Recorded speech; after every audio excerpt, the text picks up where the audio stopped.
I'll make a comment. I think during these periods, what you see, in answer to your question, as a business person, and I'm listening to people at the uppermost levels in public companies, is many times what I've seen with people like that myself is isolation.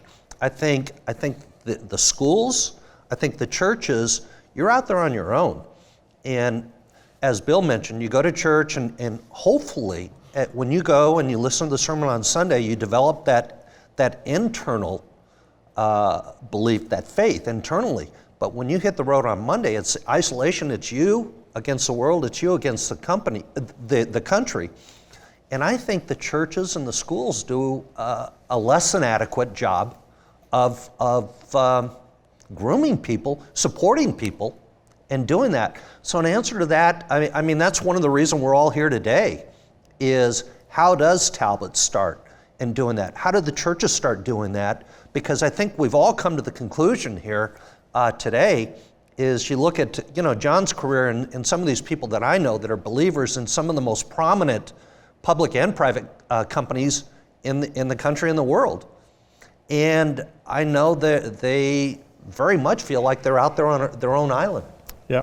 What can be done? Can I just add to that, to put it very practically, on a subject like profit? I'm waiting for the sermon, The Virtue of Profit, from a pastor. And I mentioned this to Dennis this morning, that as he mentioned the celebration of receiving the money for your new building, I hope every one of you tip your hat when you go in that building to the concept of profit. Because in the absence of capital, there would be no building.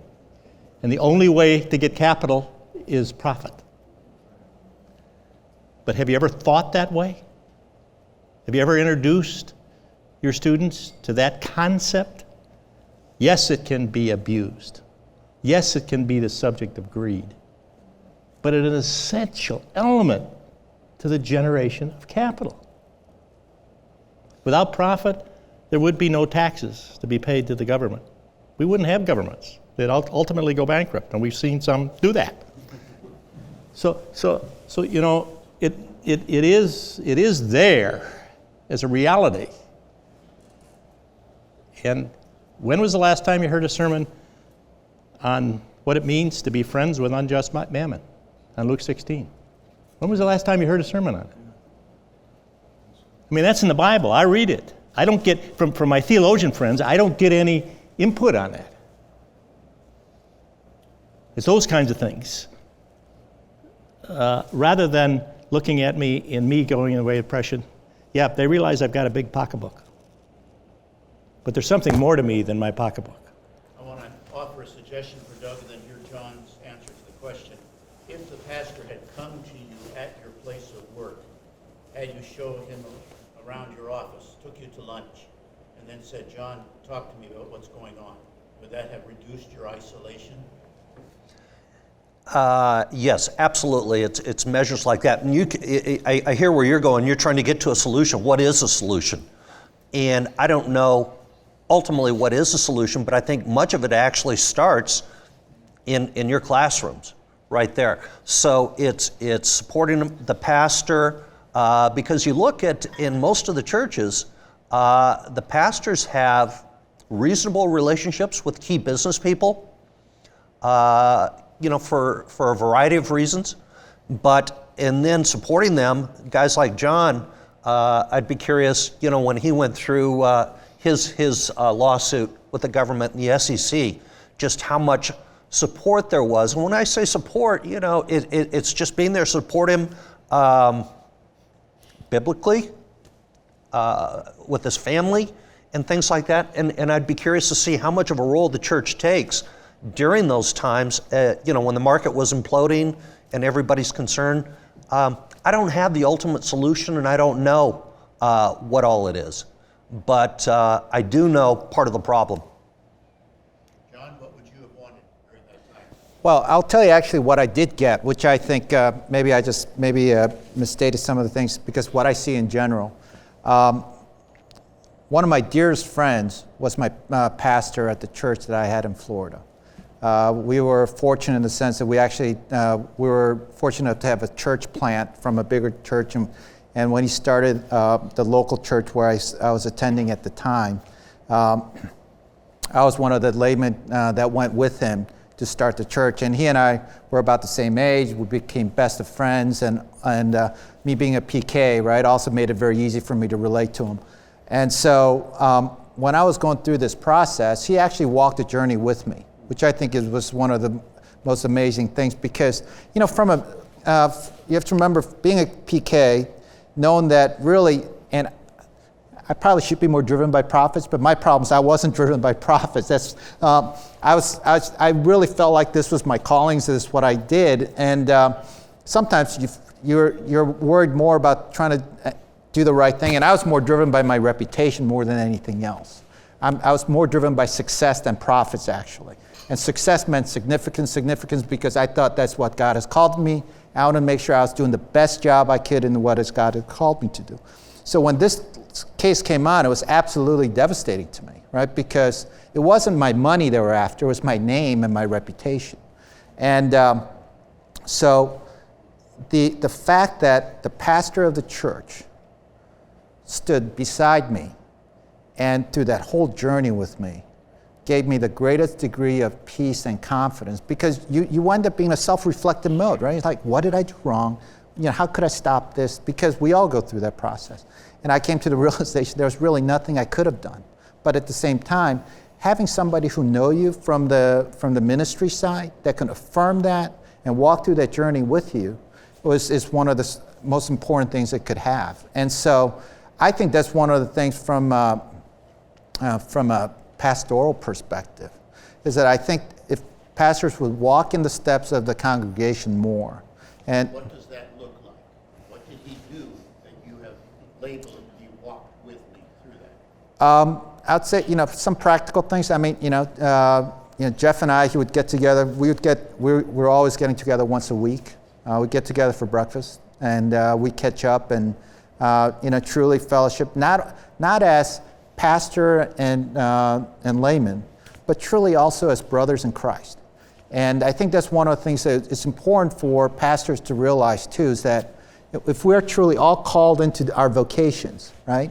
Just because somebody's in the business community doesn't mean, as a pastor, your job is to be one step above and try to minister and serve. You all have different roles. It's like in business. Just because I'm the CEO doesn't mean the CFO isn't important, the operations people aren't. Everybody's important. Everybody has to play a role, and it plays a different function. And so I think that sense of feeling like, because I think as CEOs, and Doug, you said the CEOs tend to feel like they're isolated. I think pastors feel the same way too, right? I mean, because they feel like they can't be part of the parish or part of the church, because they can't show who they are to the rest of the congregation.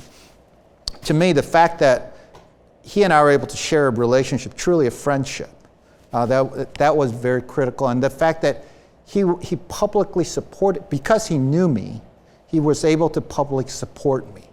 And because, as you could imagine, you go from one day being the you're the spotlight either way. You become the spotlight of good to being the spotlight where nobody wants to be next to you, right? And it has nothing to do, it's all perception. And so I think... They support you to who? To the church? To the church. Media? To the church. Because church was my family, right? And, unfortunately, just because we're a believer doesn't mean we behave any differently than unfortunately, than a lot of the non-believers, right? And I had as many people, during that time, you go through the same issues. So I think the ability to relate and know, I think his public support and his willingness to spend time with me through that process, and that was an important part of the journey, because I think, as Bill said, I think we have to be very careful that we don't live in this world of prosperity doctrine, right? One thing I've learned through the journey is that, our life is a journey. It's a journey, it's a walk with God. And he's there in the good times, he's there in the bad times. but it's really a focus of, and the world likes to take it as, well, if you're doing good, you must be doing really spiritual, and you're blessed, and you're doing well. And when you're going through challenging times, well, what's the sin in your life, It doesn't work that way, right? But the world likes to think of it that way. And so I think the more we can get away from that, the better we are. Let me make just one comment to add to that. You're trying to get to the how and what to do. I'll give you an example right now. One key thing. I have a client who's a CFO of a fairly large company right now, and this is going on as we speak. And he's going through some issues in his company, some of which have to do with the time balance. The company's looking for him to spend literally 70 to 80 hours a week. He's a believer, and so he's having issues at home. He can't provide that balance. So he'll call me, and literally this last week he called me and trying to mentor other believers, mentoring other people in that. But also is I let him know, this guy's on my prayer list. I'm praying for him daily. He called me one day last week, and he was going through, and he says, Doug, I could be going home at 3 o'clock today and be out of a job, because he's banging heads with the CEO. And we just prayed over the phone. I just prayed for him. And so it's that support, the mentoring, and something maybe as simple as whether, as John said, whether it's a time of feast or whether it's a time of famine, the highs and the lows is just the mentoring and letting people like that know that you're there to support them and you're praying for them.